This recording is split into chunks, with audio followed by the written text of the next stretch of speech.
Hello friends, ఇది నా birthday రోజు వీడియో. పెద్దగా ఏం సెలబ్రేట్ చేసుకోలేదు, చిన్నగానే ఇంట్లోనే సెలబ్రేట్ చేసుకున్నాము. జస్ట్ కేక్ కటింగ్, డిన్నర్ చేసామంతే. మా వారు వాళ్ళ ఆఫీస్ దగ్గర ఫ్లాగ్ హోస్టింగ్ చేసి ఆ తర్వాత 2 o'clock వచ్చారనుకుంటా. అప్పుడు ఇవి ఆర్డర్ చేసి తీసుకున్నారు. తక్కువ రేట్ వచ్చాయన్నమాట, కొంచెం డిస్కౌంట్లో ఉన్నాయి అని చెప్పి తీసుకొచ్చారు. గులాబ్ జామ్ ఇందులో 8 పీసెసే ఉన్నాయి, 2. ఇంకా తర్వాత స్వీట్స్ కూడా తీసుకొచ్చారు. ఆఫీస్ దగ్గర స్టార్లో అనుకుంటా అప్పుడప్పుడు చెక్ చేస్తూ ఉంటారు. తక్కువ రేట్ అనిపిస్తే కనుక అప్పటికప్పుడు బుక్ చేసి తీసుకుంటారనమాట. ఆర్డర్ చేసి తీసుకొస్తారు. ఇంకా ఈ పీసెస్ అయితే, స్వీట్ పీసెస్ అయితే చాలా సాఫ్ట్గా ఉన్నాయన్నమాట, ఫ్రెష్గా ఉన్నాయి. ఇవి కూడా తీసుకొచ్చారు. ఇంకా గులాబ్ జామ్ బాక్స్ ఓపెన్ చేయడానికైతే నా కష్టాలనమాట. ఇది తీయడానికి పోతే అదేమో ఊడిపోయింది. ఇంకా ఎలా తీయాలి, ఇంకా స్పూన్తో తీద్దాము అనుకుంటే లేదు అని చెప్పి దీంతోని ఛాలెంజింగ్గానే తీసుకొని దీంతో మాత్రమే ఓపెన్ చేశాననమాట. బర్త్డే ఫ్రైడే రోజు రావడంతో మార్నింగ్ లేచి ఇల్లు మొత్తం క్లీన్ చేసేసుకొని పూజ అయితే చేసేసుకున్నా. అందులోనూ ఫ్రైడే రోజు నేను వరలక్ష్మి వ్రతం వాయనం తీసుకోవడానికి వెళ్తున్నాను అని చెప్పాను కదా. సో వాయనం అయితే తీసుకున్నాను. ఈ 2 ఫ్రైడే రోజే జరిగినాయి. సో ఇంట్లోనే ఉన్నాను. అందుకని వాయనం తీసుకోవడానికి వరలక్ష్మి వ్రతానికి అయితే నేను వెళ్ళలేదనమాట, ఇంట్లోనే ఉన్నాము. ఇంకా లంచ్ ప్రిపేర్ చేసి ఆ తర్వాత తిన్న తర్వాత బయటికి వెళ్ళి షాపింగ్ అయితే చేసేసాము. షాపింగ్ అంటే పెద్దగా ఏం చేయలేదు కానీ మా వారైతే ఒక డ్రెస్ తీసుకున్నారనమాట. ఫస్ట్ పెళ్ళైన తర్వాత ఒక 2 బర్త్డేస్ చేసుకున్నాను అనమాట. మధ్యలో ఒక 2 బర్త్డేస్ అయితే ఎగిరిపోయినాయి. ఇంకా మళ్ళీ ఇప్పుడు చేసుకుంటున్నాను. అంటే నాకు పెద్దగా బర్త్డేస్ చేసుకోవడం కూడా ఇష్టం ఉండదు అనుకోండి. కాకపోతే ఆ రోజు ఒక్కరోజైనా కొంచెం ప్రశాంతంగా ఉంటే చాలు అనుకుంటాను. చూసారా, ఇందులో అయితే గులాబ్ జామున్స్ కొంచెం మీడియం సైజులో ఉన్నాయి, పెద్ద సైజు లేకుండా కొంచెం చిన్నగా ఉన్నాయి. మా చిన్న ఆమెకేమో స్వీట్స్ అంటే నచ్చదు కాబట్టి ఆమె అయితే ఈ విధంగా చేస్తుంది. ఇంకా తను ఎలాగైనా కొద్దిగైనా తినిపెట్టాలి అని చెప్పి కొంచెం పీస్ లాగా కొంచెం అందులో హాఫ్ కట్ చేసి తినిపించేసరికి అదోటి ఇదోటి చెప్పి తినిపిస్తే తిన్నదనమాట కొద్దిగా. ఇవాళ బర్త్డే కాబట్టి మా వారేమో ఇంట్లో నాన్ వెజ్ చేయాలని, నేనేమో వద్దు అని చెప్పి, సరే ఇంకా చేసుకో అని చెప్పాను. కానీ నేనైతే తినను అని చెప్పాను. ఎందుకంటే వరలక్ష్మి వ్రతానికి వెళ్ళాలి కాబట్టి నేను ముట్టుకోను, ఇంకా చెయ్యను అని చెప్పాను. సో ఇవాళ మా వారి చికెన్ వండుతున్నారనమాట ఇంట్లో. ఇంకా ఎన్ని రోజులు అవుతుందో మా వారి ఇంట్లో చికెన్ వండక. చేస్తే అప్పుడప్పుడు ఓన్లీ ఎగ్ చికెన్ చేస్తారు, కానీ అది చేయక కూడా 1 year అయిపోయింది అనుకుంటా ఇంట్లో చేయక. నేను లేనప్పుడు చేసుకొని తింటారు, కానీ నేను ఉన్నప్పుడు చేయడం అనేది 1.5 year 2 years అట్లే పైన అయ్యి ఉంటుంది, 1 year పైనే అయ్యి ఉంటుంది నాకు తెలిసి. ఇంకా మళ్ళీ ఈరోజు నా బర్త్డే రోజు మా వారైతే చికెన్ వండుతున్నారు. నేను చెయ్యను అని చెప్పాను కాబట్టి వండుతున్నారు, లేదు అంటే మళ్ళీ నేనే వండాల్సి వస్తుండే. ఇంకా ఏ మాటకి ఆ మాట చెప్పాలండి. ఇంకా మా వారు ఇవాళ చికెన్ అయితే ఫ్రై చేశారనమాట, సూపర్గా వచ్చింది. తిన్న తర్వాత షాపింగ్కి వెళ్ళాం కాబట్టి నేనైతే డ్రెస్ తీసుకున్నానని చెప్పాను కదా. సో ఈ యొక్క డ్రెస్ అయితే తీసుకున్నాను. ఇంకా నైట్ వాయనం తీసుకొని వచ్చేసానమాట. అప్పటిదాకా నేను నాన్ వెజ్ అనేది ముట్టుకోలేదు, ఎందుకంటే పిలిచింది కదా, అంతకు ముందు రోజే అక్క పిలిచిందనమాట ఇంటికి రారా అని చెప్పి. ఇక ఎందుకు అని చెప్పి తీసుకోలేదు. ఇంకా కేక్ కటింగ్ అయితే స్టార్ట్ చేసేసినాము. ఇంకా మా నడిపి తమ్ముడు రూప ఇద్దరైతే వచ్చేసినారు. మా ఇంట్లో అంటే అమ్మ వాళ్ళ ఇంట్లో కొన్ని డిస్టర్బెన్సెస్ వల్ల వాళ్ళైతే ఇక్కడికి రాలేదు. ఇంకా ఎవరిని ఇన్వైట్ చేయలేదు మేము. ఇంట్లోనే జస్ట్ సింపుల్గా చేసుకుందాము అని చెప్పి కేక్ కటింగ్ ఒకటి. మా వారికి వద్దు అని చెప్పాను కూడా, కానీ ఆల్రెడీ 2 years కట్ చేయలేదు. అందుకని ఈసారి అయితే కట్ చేయించాలని పట్టుబట్టారనమాట.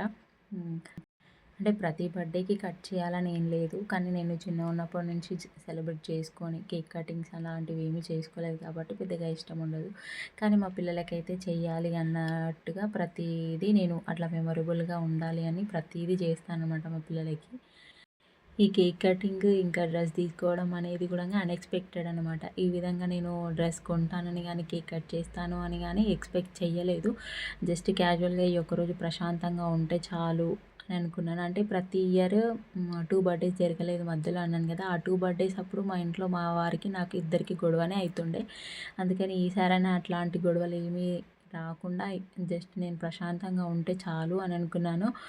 కానీ ఇది అన్ఎక్స్పెక్టెడ్ అనమాట, కేక్ కటింగ్ చేయడం అనేది. కానీ కేక్ కట్ చేసేటప్పుడు ఎంత హ్యాపీ అంటే మిన్నయ్యకి మాటలు వచ్చేసినాయి కదా. ఇప్పుడు మిన్నయ్య మాట్లాడుతున్నాడు, స్కూల్కి వెళ్తున్నాడు కాబట్టి హ్యాపీ బర్త్డే సాంగ్ అయితే పాడినాడు. గట్టిగా అరుస్తున్నాడు, mummy happy birthday to you అని చెప్పి. ఇంకా అదొకటి నాకు బాగా అనిపించింది. జస్ట్ అంతకు బర్త్‌డే ముందు రోజే మా వారు ఊరికి వచ్చి మమ్మల్ని తీసుకొని మళ్ళీ హైదరాబాద్‌కి రిటర్న్ అయ్యారనమాట. వన్ డేలోనే వన్ డే మార్నింగ్ ఇక్కడి నుంచి అక్కడికొచ్చి మళ్ళీ అక్కడి నుంచి మళ్ళీ రిటర్న్ అయిపోయాము హైదరాబాద్‌కి. యాక్చువల్‌గా మా వారు బర్త్‌డే ఉంది కదా! నెక్స్ట్ డే ఇంటి దగ్గర కేక్ కట్ చేయించాలి అన్న థాట్‌తోనే తీసుకొచ్చారంట. నాకేమో ఇంకొక 3 డేస్ ఉంటే అయిపోతుండే అని నాకు అనిపించింది. ఎందుకంటే పిల్లలకి కూడా హాలిడేస్ ఉంటాయి కదా! ఒక వన్ డే అయితే ఇంకా సాటర్డే హాఫ్ డే ఉంటుంది. సండే రోజు సండే కాబట్టి ఇంకా 2 కలిసొస్తాయని నేను అనుకున్నాను. కానీ మా వారైతే ఇంకా తీసుకురావాలి అని అనుకున్నారు కాబట్టి ఇంటి దగ్గర పరిస్థితి బాలేదు అని చెప్పాను కదా! అందుకని ఇక్కడికి తీసుకొచ్చి కేక్ కట్ చేస్తున్నారనమాట. ఇంక నేను రావడం గూడంగా ముందు రోజే కాబట్టి అమ్మ వాళ్ళు గూడంగా ఇక్కడికి ఏం రాలేదు. మేము బర్త్‌డే ఇలా చేస్తున్నాను అని గూడంగా మా వారు ఇన్వైట్ చేయలేదు. ఇంకా నేను గూడంగా ఇన్వైట్ చేయలేదనమాట జరుపుకుంటున్నానని. మిడిల్ క్లాస్ లైఫ్‌లో ఇంతే కదా! చిన్న చిన్న వాటికి ఎక్కువ పొంగిపోతూ ఉంటాము. చిన్న విషయాలకి ఎక్కువ సంతోషిస్తుంటాము. అలాగే బాధలు కూడా అంతే. చిన్న విషయాలకి ఎక్కువ బాధపడిపోతుంటాము. హ్యాపీనెస్‌లో కూడా అంతే చిన్న విషయాలకి ఎక్కువ సంతోషపడుతుంటాము.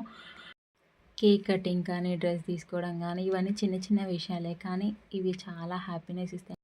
యాక్చువల్‌గా ఇదంతా బర్త్‌డే కటింగ్ అప్పుడు గానీ, మేము మాట్లాడుకునే మాటలు ఇవన్నీ మీకు డైరెక్ట్‌గా వీడియో పెడదాము అనుకున్నాను. బట్ మా పిల్లలైతే ఇంట్లో టీవీ పెట్టారు. ఇంకా టీవీ సౌండ్ ఎక్కువ ఇనిపిస్తుంది. అందుకని అదేం పెట్టకుండా మ్యూట్‌లో ఇప్పుడు మాట్లాడుతూ చెప్తున్నాననమాట. ఫస్ట్ టైం అనుకుంటా మా వారు బటర్ స్కాచ్ కేక్ తీసుకున్నారు. మ్యాక్సిమం మేము ఎప్పుడైనా గానీ చాక్లెట్ కేక్ ప్రిఫర్ చేస్తుండే గానీ, ఈసారైతే వెరైటీగా తీసుకున్నారు. మనం ఎంత ఖర్చు పెడుతున్నాము అనేది కాదండి. ఎంత ఖర్చు పెట్టినా అందులో మనం ఎంత సంతోషపడుతున్నామో అనేది చూసుకోవాలి. ఇంకా నాకు పెద్దగా ఖర్చు లేకపోయినా చిన్న దాంట్లో అయినా సరే చాలా హ్యాపీగా అనిపించింది. ఆ రోజు మొత్తం చాలా ప్రశాంతంగా గడిచిపోయింది నా బర్త్‌డే. ఇంతేనండి. నా బర్త్‌డే ఎలా జరిగిందో మీతో షేర్ చేసుకుందామని వీడియో అయితే పెడుతున్నాను. ఇంకా చాలా సింపుల్‌గా చేసుకున్నాను గదా! సో, మీ అందరికీ గనక వీడియో నచ్చుంటే ప్లీజ్ ఒక లైక్ అయితే ఇచ్చేసేయండి. ఫ్రైడే రోజు బర్త్‌డే జరిగితే నేను ఇవాళ అప్లోడ్ చేస్తున్నాను. వీడియోస్ అన్నీ అలాగే ఉండిపోయినాయి. ఇంకా వాయిస్ ఇవ్వడానికి వీలవ్వట్లేదు. వర్షాలు బాగా వస్తున్నాయి కాబట్టి ఉతికిన బట్టలు ఆరబెట్టడానికి టైం సరిపోతుంది. ఇంకా అందుకనే వీడియోస్ అయితే వాయిస్ ఇచ్చి పెట్టేంత టైం అయితే ఉండట్లేదు ఇంట్లో. సో, లేట్‌గా వచ్చినా కూడా వీడియోస్ చూసి సపోర్ట్ చేస్తారని కోరుకుంటున్నాను. Thank you.